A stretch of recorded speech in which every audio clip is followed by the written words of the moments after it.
Hello, I'm Andy Carter. I'm one of the CMP tutors, and I'd like to welcome you to this short tutorial, a brief overview about multimedia writing style and how you can adapt your writing for different platforms.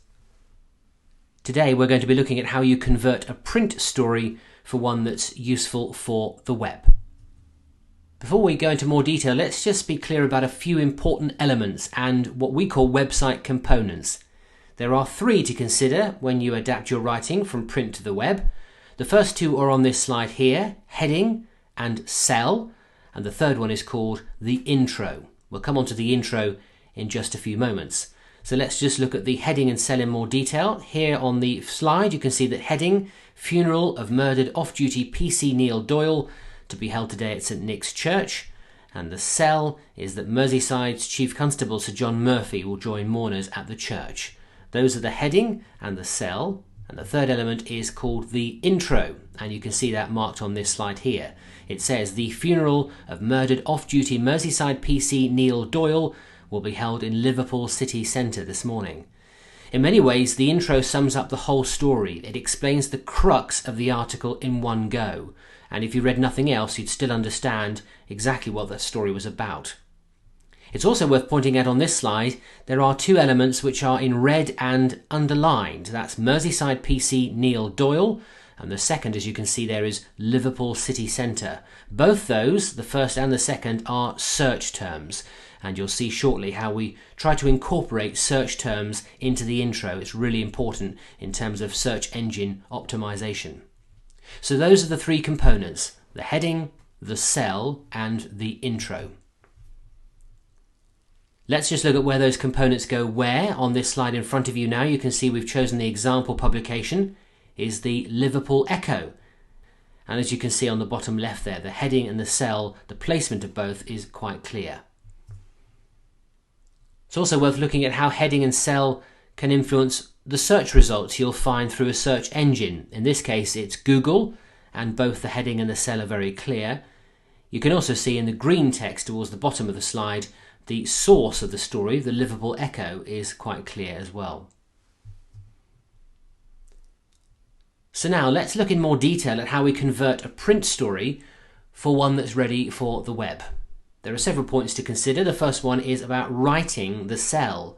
That cell needs to be really short. We say appealing, and you can usually do it in just one sentence. The whole point of the cell is to whet the appetite of the reader, to encourage them to actually go down and read the rest of the article. So that's really important. Writing your cell is a key skill. Point two is write a factual heading. And there are three elements to consider here. There should be a maximum of 65 characters. You need to include the location, and you also need to tell the story in the heading. And the example on the screen reads as follows. 4 Chelsea fans banned from matches over racist incident on Paris Metro. So the heading tells you the story. You don't really need to read any more and you still understand what the article is about. Let's just look at some of the other elements as well. So we've got the who in this headline, 4 Chelsea fans. The what is they've been banned from matches. The why is over a racist incident, and the where is that it happened on the Paris Metro. So that headline ticks all three of those elements we've just discussed. Point three is about editing. When you bring an article across from a print publication, say a newspaper or perhaps a magazine, to the web, it's more than likely that you will need to edit it quite significantly. And we suggest losing as much as half of the article length. And there's a good reason for that. It's because of the different way in which we read stuff in print, so in a newspaper or in a magazine, compared to how we read things on the internet, on a web page.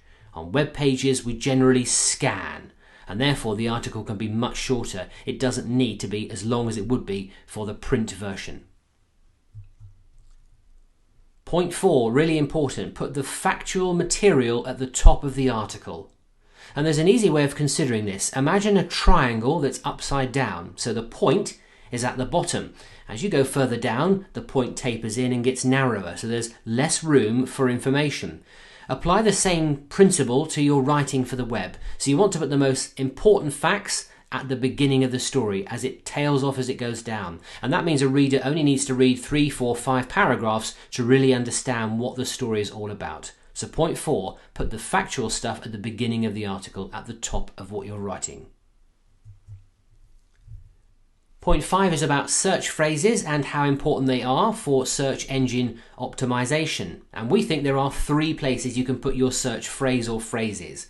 One is in the heading, and as you can see on the screen in front of you now on this slide, we suggest adding the postcode in brackets. You can also put a search phrase in the intro, and of course you can get several phrases in the story itself. Point 6 is about the tense you use when you write your story. You have to use the present tense when you write for the web. It conveys immediacy and makes much more sense. You don't write about what happened yesterday in the past tense, and of course it would be very odd to write about what's happening in the future tense. So we say write for now. Have that immediacy. Point 7 relates to the active voice. There are 2 ways of writing, passive or active. We endorse active writing because, as you can see here, it gives your story action and immediacy. So let's look at a couple of examples of what we mean.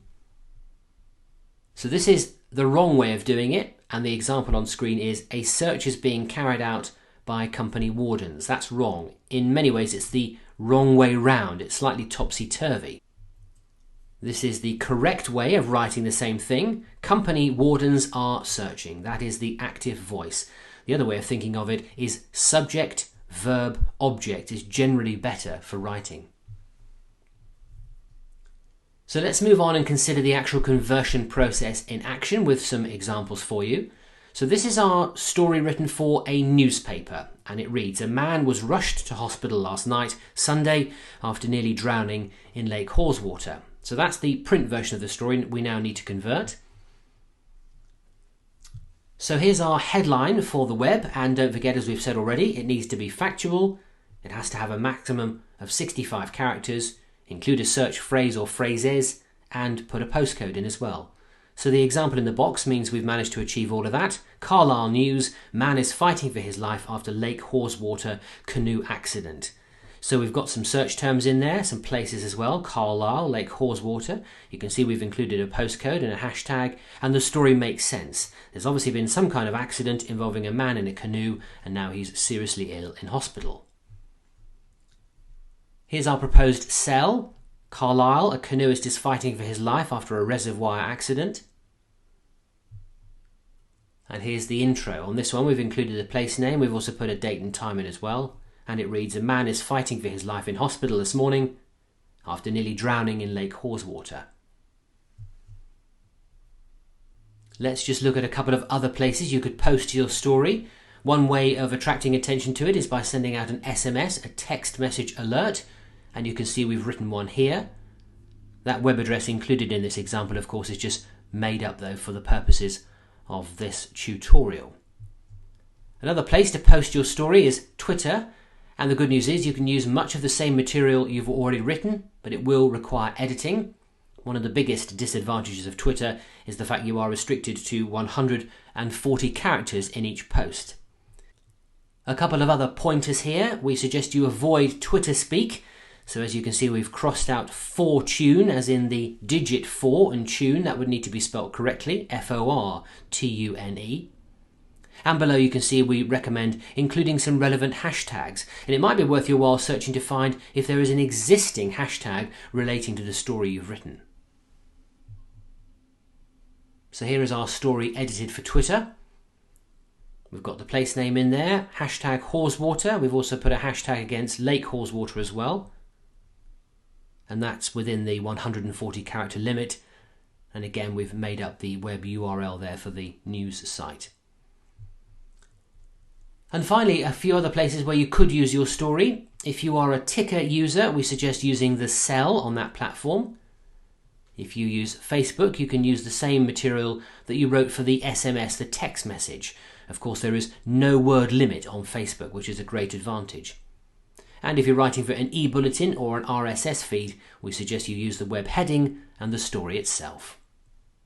That's the end of this brief overview. We hope you found it useful, and thank you for watching.